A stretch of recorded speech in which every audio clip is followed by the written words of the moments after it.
Hello again folks, and welcome to another one of our cooking videos.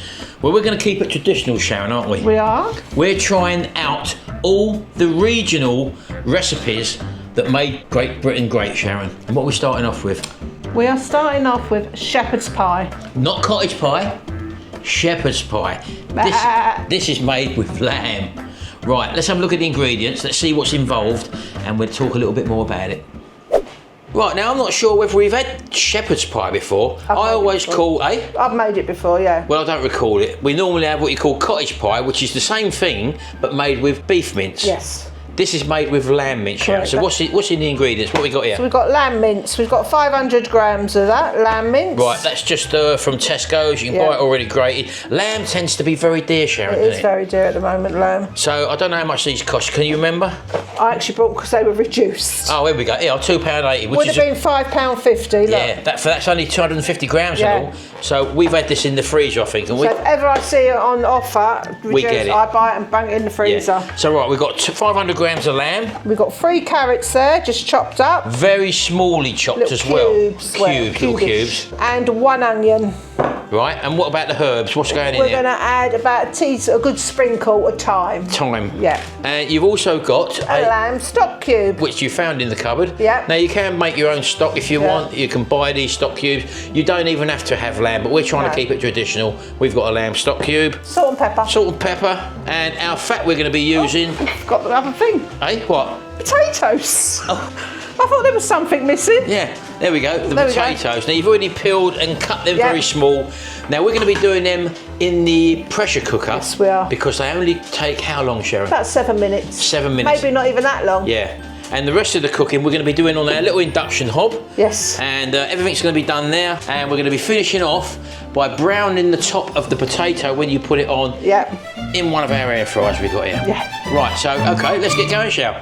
Right, so we've got our large frying pan there. All the links to the stuff we use, folks, is below in the video description.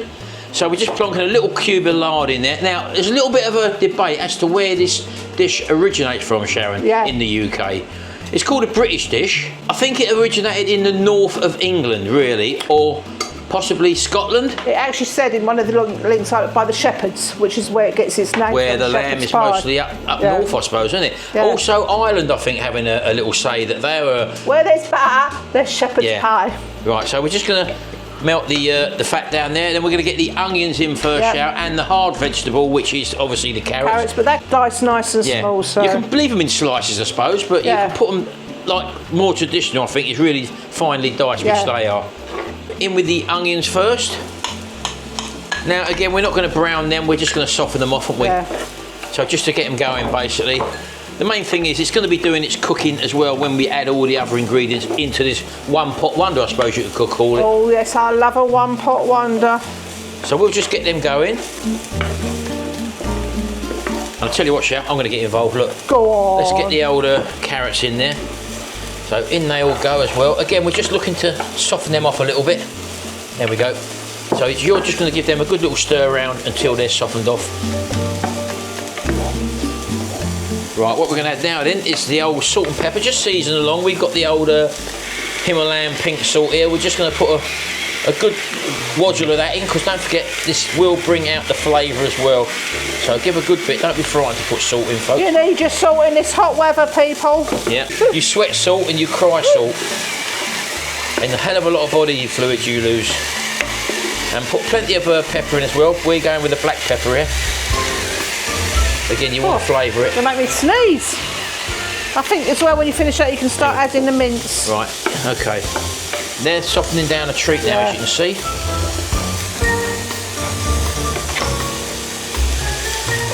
Now I'm just removing the paper on the back of the mince there, folks. And this is well defrosted now, so I'm just going to drop this in. There's one. Again, just on the back there, you've got the paper, so make sure you do take that off. You don't want to be cooking and finding out you've got that in your bleaking pie. And then in goes the second one. So that is 500 grams of mince there, people.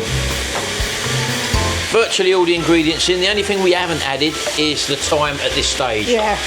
And we're going to leave that right to the last minute, because you'll find if you cooked any dried herb or any herb for a long period of time, you can lose the flavour. Oh, there goes the kettle from your stock. You didn't get me jug out, I'll did get your jug out, baby. Don't worry about that. Let's turn that off. There we go. Just drop the old stock cube in there, folks. And you're going for, what's that? 3/4. I might not use it all. 3/4 of a pint there. So again, we don't use. If we don't use Got a spoon to stir it. we don't use it. But we've got dogs, haven't we, Sharon? Oh yes, we have. So let's just. Oh, I'll put a fork there actually. Well, you can also keep it for gravy later. Of course you can. You can always make a bit of gravy afterwards if you want. And just dissolve that down. You see that's starting to brown up now. That mince. The vegetables are getting soft. And as I say, it's a beautiful one-pot wonder, Sharon. It is. Right, there we go, folks. That's been on for about 5 minutes, Sharon. Yeah. Everything's bubbling along nicely there, so we're going to just add the stock now. Yeah. Now, you may not add all of that. No, because there's enough juice. Because there is a bit of liquid there as well, so don't worry about that, folks. We're just winging it, you could say. And all we're going to let that do now is to sit on there and just literally simmer for a good period of time. Yeah. So now we're going to get the potatoes on. Right, so this is our Kasori pressure cooker. Really lovely to do potatoes in this. And all we do basically is put 300 mils of water in there. Cold water, that one. Cold water, that's going in there. Now you can put hot water in there, Sharon, can't you? Yeah. And that speeds up the proving time, doesn't it? Or the preparation time. So the potatoes, how many you got there? Oh, about 5 or 6. Just enough for my size dish. Women, you know roughly by the size of your dish. So they literally just go in there, folks. On with the lid. Now again, you haven't got to seal anything. With this Kasori, as soon as you turn that lid, it automatically seals, so you can't forget that. Some pressure cookers, you have to actually manually move the vent control, so that's the beauty of this Kasori one. And literally, this is going to take minutes, literally. You won't believe it. So right, okay, Sharon, so what do we do here? Pressure cook. Right. We're going to take it down. You take your time 7. down. Right the way down. You can't believe this, 7 minutes, folks. We'll take the keep warm function off. Because we're not worried about that. We're on high pressure, it's on the high pressure setting. And just press start. Press start. So that will go through now and start creating the pressure. And then it will start cooking for literally 7 minutes. And Bob's your uncle. So that gives you time just to wash up what you've used so far. Happy days. While that's simmering. Right, and this is the dish we're going to be using today, folks. It is a Pyrex, and I'll get a tape measure. Right, so I've just got a tape measure, folks, just to give you the dimensions. That is actually 9.5 inches, and you may notice that we haven't got the handles on the outside of this one because that don't go in the air fryer then. So it's 9.5 inches at the top by 8.5 inches, and deep you're looking at 3 inches. There you go. And that sits on there a treat. And then when we come over to our air fryer, when we come to brown it off, let's just open that door there. We can actually just slide it in that way, and it goes in an actual treat inside the Kasori mini oven there. And it'll also go inside our large Kasori with the ground zone there as well, so that's ideal. So this is a great little induction of this, folks. As you see, look, you've got full power control just at the touch of a button. I'm going to take it down to 1200 just to let it simmer. We have put the lid on. This frying pan is really, really good. Comes with a lid, and it's called Intigus. But I say there is a link in the description for this as well as all the other equipment we use in these videos. So do check it out if you're interested. Right, we're back here, folks. 7 minutes later. In fact, it's probably a bit more than that, isn't it? And all you're going to do now is to vent it. Now you can leave it and put it on what you call a natural vent. Yeah. But we're not doing that. We're just doing that, opening the vent manually. So that's what we're doing there. Once that steam comes out of there, folks, and that little pip there drops down, it's then safe to open this lid, because don't forget that vessel is under pressure. So that's what we're waiting for. There you go. Just drops down. You're now safe to remove that lid. And there she goes. They are absolutely done. In fact, they're falling apart. You probably could have got less than 7 minutes, couldn't you? So that's beautiful, folks. So we're going to drain them now. Sharon's going to drain them. I'll bring them over to you because of the steam. You do that. Right, so there's our potatoes. Sharon's just put them back into the in a bowl there, and we're going to actually mash them in there. Now, we're okay with that because we're going to be using one of these silicone mashers as well. And you're going to go in with a nice big drop of butter there. We're not measuring it, folks. Just put what you want in. And also a little splash of cream. and then give that a good mash together. Now what we're going to do as well is to season that as well. Again, potatoes love a bit of salt, so make sure you do put a nice flavour in there. And we're going in also with the black pepper as well. Oh, I think that needs a new battery. I know, it's on the last knockings, isn't it? There you go. And that I get a good mash down now. There we go. Now, taking a look at our mince, which has been bubbling away there. Don't forget, we've not added the thyme yet. And Sharon's turned it right the way down now. So we're going to introduce now our thyme, which is our flavour. Now, you're probably going to put in maybe a teaspoon, Sharon, there. Yeah. But I'm going to just wing it. So let's just go in with a sprinkling of thyme. There you go, that'll probably be enough in there.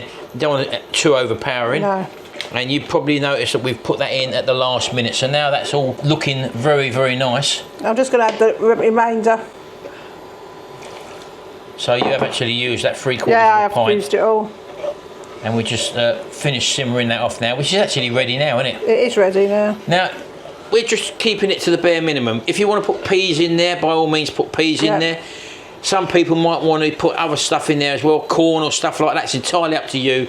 This is the baseline of where the original recipe come from. Tell you what though, you can smell the lamb, can't you? You can smell the thyme just gone in as well.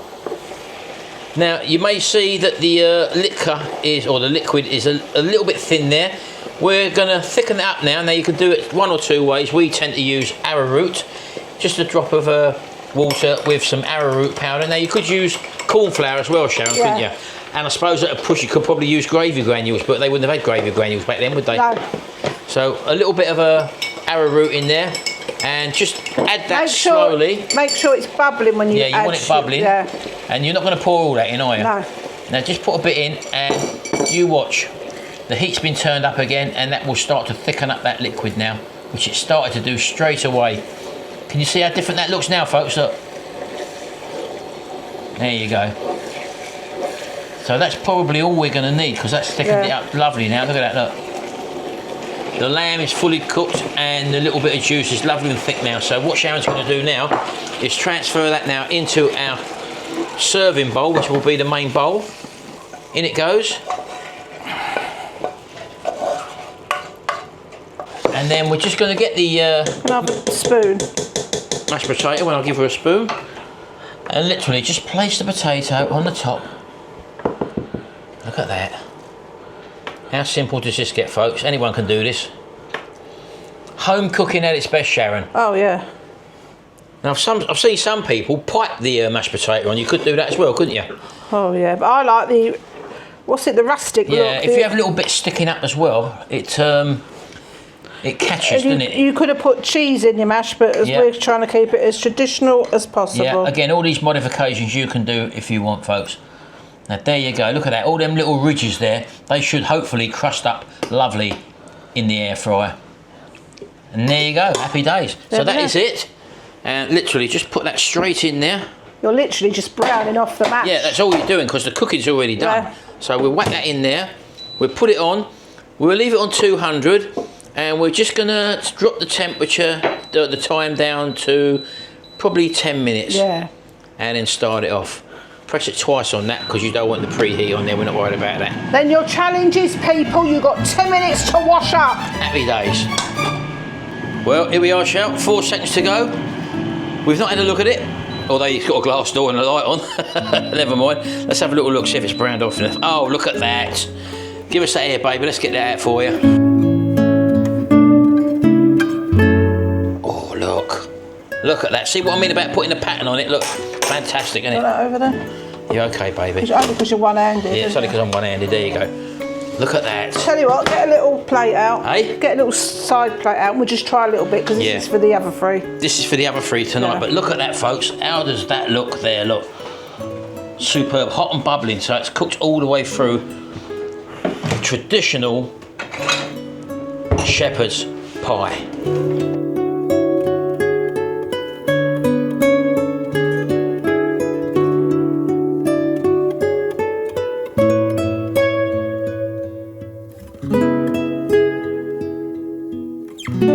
Right, Sharon, you can't wait to dig in, so you're just going to take a little corner out, aren't you? This is a real comfort food, isn't it? Look at that. Oh, look. Look at that gravy in there as well, look. All that lamb goodness, Sharon. Right, let me come round, baby, we'll have a little taste of that together. Out of the way. Well, home cooked is always the best, Sharon. It sure is. It's a little bit of a treat, a lamb one, because normally we do the beef one, which is cottage pie. Look at that, it's going to be hot, baby. Let's go in. Come on, you can come in with me, Sharon. You go first. I thought we could both come together, Sharon. Here we go, folks.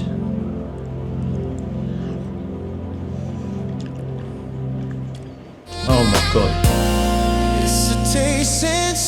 Sharon, that is a taste sensation. Ooh, I've done it. Have a go. Everything is right. The flavour of the lamb, the little hint of thyme there, Sharon. The potato, which is buttery and creamy. The vegetables, small enough to give you a little taste of carrot and onion. The lovely sauce there, believe it or not, from the gravy with that lamb stock cube. So simple, but yet so tasty. What's that like? I'm going to talk my Jimmy out of having this enough. That is absolutely superb there. Jimmy, that is so tight, and that mash as well. It's light and fluffy. But that lamb, my God. Hold me up, Joe. I'm loving it. But you can't eat this. Oh, Shell, I've just been in Full Metal Jacket. It's carbs, love, it's carbs. I've only had a little taster, but it's definitely worth doing. That is lovely. A lamb one. If you've never had a lamb one, the shepherd's pie, thinking that cottage pie is a shepherd's pie, it's a totally different animal. And keeping it basic like that, it's a totally different animal. Literally, yeah. You can really taste the difference. That, for such simple ingredients, is one of the great British dishes, and it's so simple to make, as you just seen. It didn't take long. Did not take long at all to make. Really handy having a pressure cooker for doing your mashed potato. Yeah. You saw it all. It was all cooked in one pot, and we browned it off lovely, just in 10 minutes in an air fryer, which is ideal. Well, there you go, folks. Don't forget, check out our other videos. Hit that subscribe button down there. Ring that notification bell, and that will mean that every time we upload a video, you'll get notified. That is one tasty dinner. Wow. So I didn't think it was going to be that tasty, Sharon, I'll be honest with you. I could smell it and it was making me hungry, but tasting it, oh my God. Thanks very much, folks. Yeah. We'll see you in the next video, and until then, bye for now. Superb. What are you doing? Off you go. Time to edit. Off you go. That is nice, isn't it? It's lovely.